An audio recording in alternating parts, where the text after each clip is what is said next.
5 века човека на своя земя смазва не бил, но истинския свой дух е съхранил. Кажи ми как сега, когато уж сме свободни в идеите ни родни, има толкова рани прободни, сега сме роби. Защо?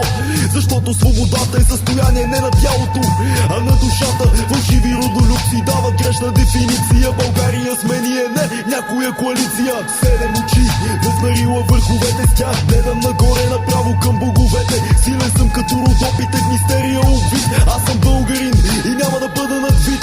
Миналото ни е черно като на изток морето, но аз знам, че ще бъде светло като на Тракия небето. Византийци, турци и комунисти не успяха, поробват телата, остава пламък в сърцата. Като факел в тъмнината се е пренасяла искрата и стига чак до днес искрата на борбата. Но малко останаха в нашите земи и малко от тях в себе си са истински. Аз съм Крум и Симеон и Левски в едно. Аз съм само на 20, в мене зло и добро, а души на герои от вековете назад. Нося ги вътре в себе си, както всеки мой брат. Време е за революция в съзнанията, промени в мирогледа и съзнанията.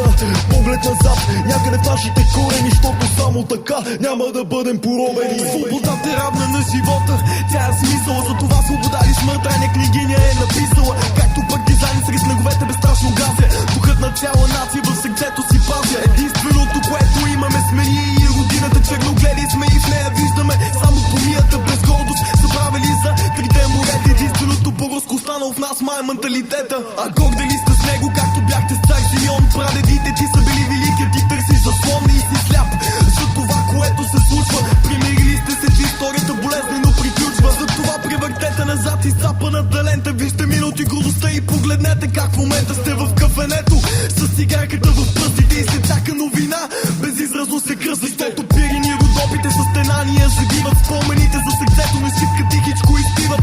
Покриват се виновните, а кои остават? Тези, дето търсят сламка, за която да се хванат и се давят. Може би в сълзите си управляват ни тези скризи, само за парите си, така че помислете си първо дали ви е грижа, дали ви е покер да сте букулка или на някоя хижа. Тази история както за младия, така и за стария. Несбъдната мечта ли е всеки да знае за България и за тези, които само тъпчат мечтите от гледа само